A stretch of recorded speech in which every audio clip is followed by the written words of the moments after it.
The vanishing victims. It started in the summer of 1992. Young women began disappearing across California, Los Angeles, Sacramento, San Diego. There were no patterns, no ransom notes, no bodies. Just vanished souls, leaving behind silent homes and unanswered calls. Then, in 1994, a hiker in the Angeles National Forest stumbled upon something horrifying: a mass grave. Over a dozen bodies, all in similar conditions, stripped of their eyes, with their mouths stitched shut. But the real horror came when they tested the bodies. Some had been buried for years, yet their organs were still fresh, as if they had only died hours ago. The tape that shouldn't exist. The case went cold for nearly a decade. Then, in 2005, a chilling discovery was made. A real estate agent inspecting an abandoned cabin in Death Valley found an old VHS tape hidden under the floorboards. The tape was labeled with a single word: watch. What the tape contained was beyond disturbing. It showed a man wearing a stitched leather mask standing over a restrained victim. The victim's eyes were already missing, but the man was whispering something in their ear. But as the victim's body convulsed violently,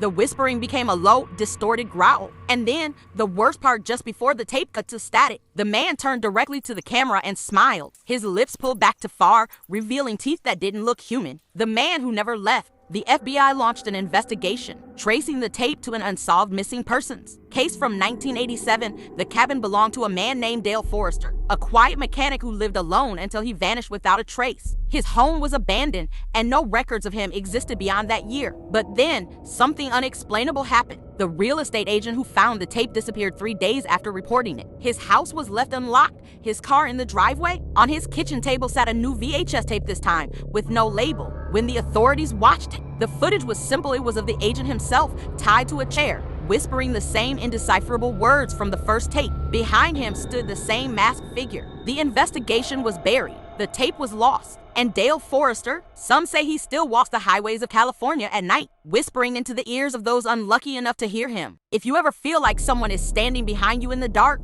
don't turn around.